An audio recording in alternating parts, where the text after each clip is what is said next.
Welcome back to Solar Impulse TV, live from the Mission Control Center in Monaco. Solar Impulse 2 and Bertrand Piccard are well on their way to Moffett Airfield, just southeast of San Francisco, in the heart of Silicon Valley. Things have been going very well, and here to tell me a little bit more about how things have been going over the last 11 hours, because I think that's how long your shift has been so far, is Yves, who's one of our mission engineers and who has been Capcom for this, for part of this section of the flight. Yeah, exactly. The flight was going quite well. We took over the shift when we reached around flight level 240. This is quite a... Which is 24,000 feet. 24,000 feet, which is the hot phase. So above this, we have to be very careful in terms of oxygen. Yeah. But he did all the checks very well. He stayed there quite good. He had never a low oxygen level in his blood. So everything went quite well. We started the mission descent. It was not that above the numbers than yesterday, but still he was above the calculation, so he did a very good job in adjusting the power of the engines to get the last sun ray into his batteries. Made a nice descent, then he had some dinner. He could make some What did he have for dinner? Some potatoes, and first he had a curry soup. Oh, excellent. And that's all from our partner Nestle, right? Exactly. That's yeah, he quite likes that. I hear Bertrand is quite fond of his meals. I hear actually he eats them on the ground, which is, I think, sort of a sign Didn't know that, but he really liked the hot potatoes, yeah. Yeah, so, well, it must be quite relaxing because he actually had a chat with Ban Ki-moon, and that was kind of a big moment. And you were here for that as well, right? No. You were asleep. I apologize. I was sleeping at the moment. Yeah, so it was quite exciting. I think he was quite relieved. So has he had a few resting periods, any napping? Yeah, yesterday we had quite some trouble in the beginning of the night. It was a little bit too turbulent for the autopilot to keep it engaged, so he had to fly manually for quite a long time. Yeah. So we were a little bit afraid if we can sleep at all, but in the end he got some rest yesterday, and today as well. It was very calm, so he could rest at least 2.5 hours. It's very hard for him to say if he slept or not, or if he just rested. Yeah. But in the end, he had, I think, a good relaxing phase. And remind our viewers a little bit how those resting periods are taken in 20-minute chunks. Exactly. And he has an alarm system. So maybe tell us about the stabilization and then also the monitoring and alert system, just so our viewers know about that. So yeah, he has a kind of an autopilot. It's not a real autopilot. It's a stability augmentation system, which keeps the wings level and the heading. And he has a monitor and alert system, as you said. This is checking all the parameters if it stays all in the limits, and if not, it cuts out this stability augmentation system and wakes up the pilot. So we don't like if this happens because it's quite an annoying sound. Jarring, yeah. And yeah, it vibrates on his cuffs. He has some cuffs. Yeah. And I suppose it probably gets your adrenaline up too, because if you're obviously you have to react because you're outside of the limit. You have to wake up. You have to get up. You have to go to the controls and check which parameter went away, if you got a gust or if you're too low or too fast or something like this. And the pilots, they can react in they can react pretty quickly. They were doing in the simulations, a couple of seconds, right? Within 15 seconds, they have to be at the control and check the parameter and react accordingly. One of the things I should ask you is we're on our way to Moffett Airfield, and there's obviously quite a bit of preparation that needs to be done there. Tell me a little bit, we're going to be in a mobile hangar. Tell our viewers what that means. Yeah, for time being, the ground crew is on their way to Moffett. They just left Hawaii. I heard they landed already. So they're on their way to the airfield. And the mobile hangar, which is a mobile structure because we do not have... Down here. Let's see, there's Palo Alto and Mountain View. Here. Excellent. Further here. Stanford up here, by the way. I should... So the last time, in 2013, when we crossed America with the first airplane, we have been in this huge structure for these airships. But this time we cannot go in there because it's... Is that because it's full or because our wingspan is... I guess our wing, of course, it's got other stuff in there. They have got other stuff in there. So we have to mount our mobile hangar. Yeah. So we have actually a quite cool hangar, which is inflatable. So there are some electric motors who inflate the whole structure. And it needs around 3 hours to protect the plane. Yeah. And 3 hours. You basically like build one half, put the plane in, and then build the other half. Yeah, like it's a like puzzle. a big cocoon. Yeah. It's quite an amazing structure, and we will for sure see pictures afterwards or later or tomorrow, I don't know. This needs another 3 hours. So this is one of the first things the ground crew is going to be busy doing when they get of course, situated. he will land. They will bring back the airplane to the apron, to the field where it's afterwards protected by the mobile hangar structure. And you were telling me actually the last time when Solar Impulse 1 was in San Francisco, you were busy working on structural testing for Solar Impulse 2. Yeah, exactly. In 2013, we were already building the bigger brother of Solar Impulse. This is SI1, SIA, the small prototype. And we were already building the second one. In this time, we were, I think, testing the fuselage. So we had a lot of tests to do in every direction. We pulled on this fuselage of SIB to test it up to the limits. This is just, it's a stunning view, and I will hopefully get some similar pictures with Solar Impulse 2. And actually, that's kind of an interesting little fact that it is 3 years to the day since Solar Impulse 1 was in San Francisco. So quite, I don't know, it's almost symbolic in many ways. So we're going to leave you with this footage for a little bit, and then I'll be back with an interview with Dr. Boss, who's the doctor on site and a very important person here at the MCC.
Long partnership.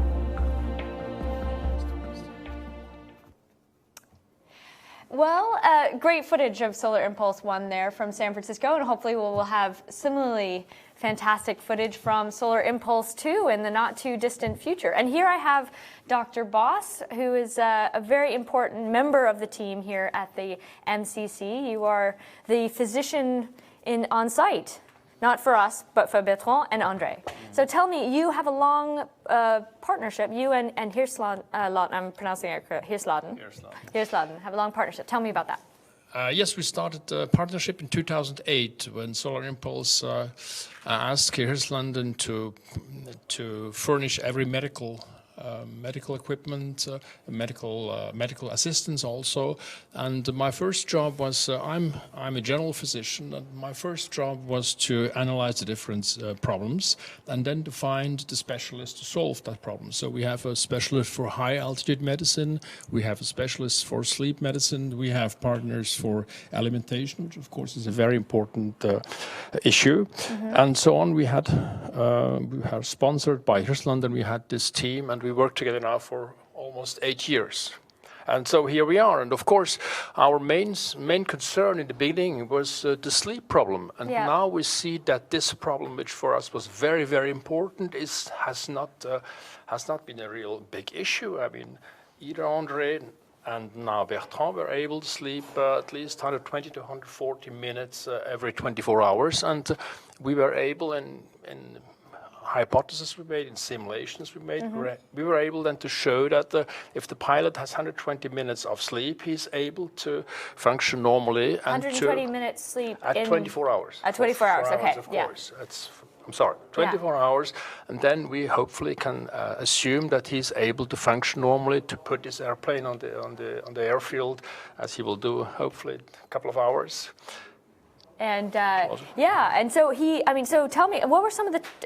It sounded like there were quite a few early tests and simulations. So tell me about how some of those went.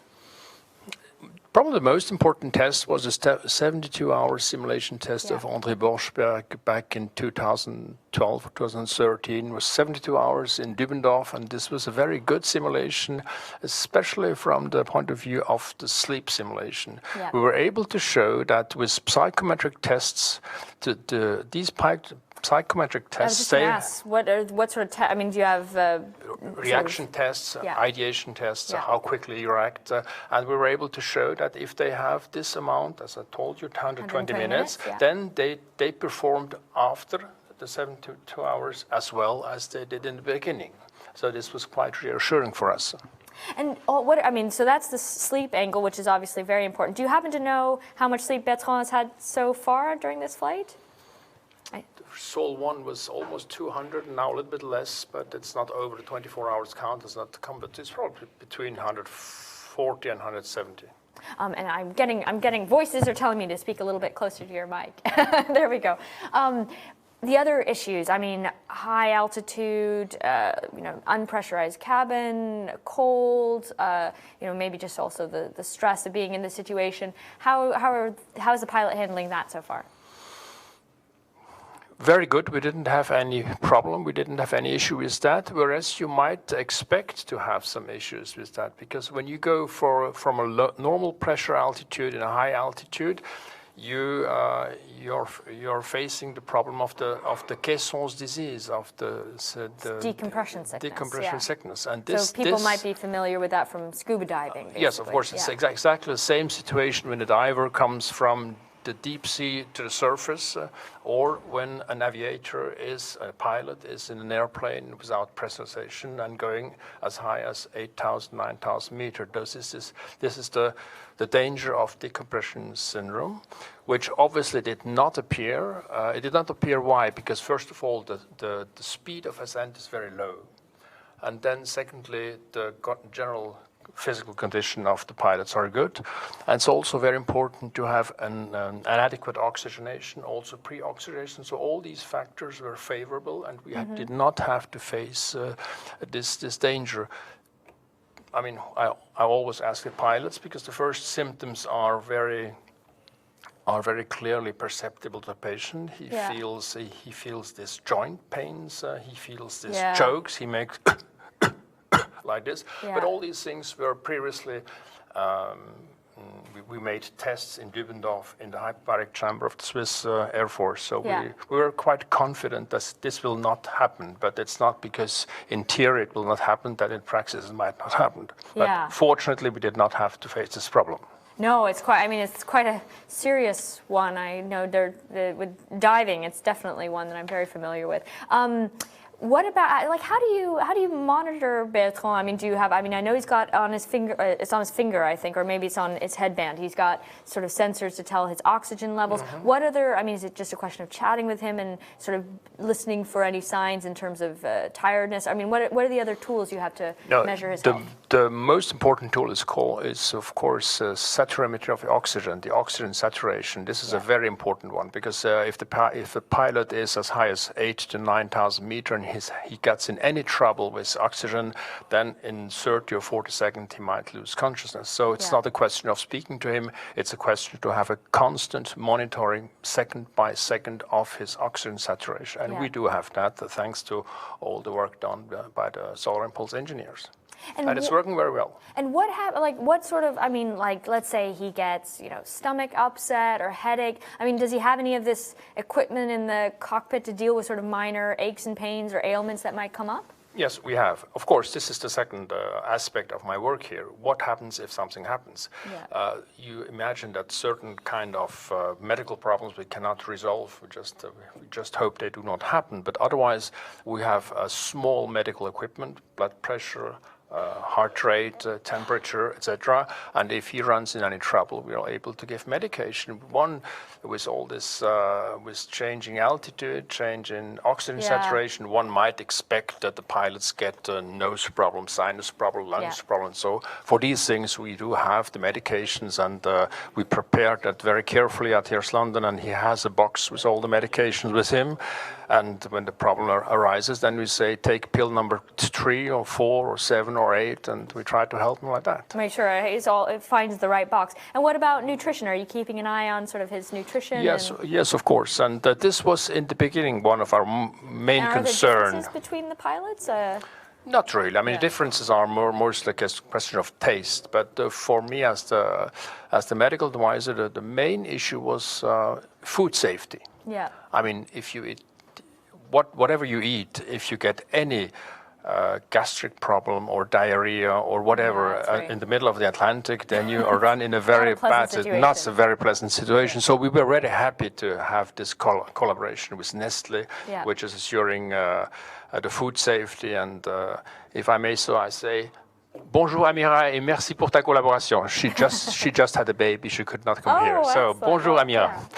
So this was a very important collaboration with Nestlé, and they helped us not to run into this type of problem, and they prepared a specific food for every pilot. For every pilot. Well, it's so interesting to hear. I mean, this is another aspect of the partnership with Solar Impulse, that everyone's sort of working together to make all the human factor side of this whole project. That is I'm going to wrap up the update there. We're going to be back in about 2 hours' time for the handover show. Thank you very much, Dr. Boss. Thank you. And we will have you on again, I'm sure. And see you for the next show.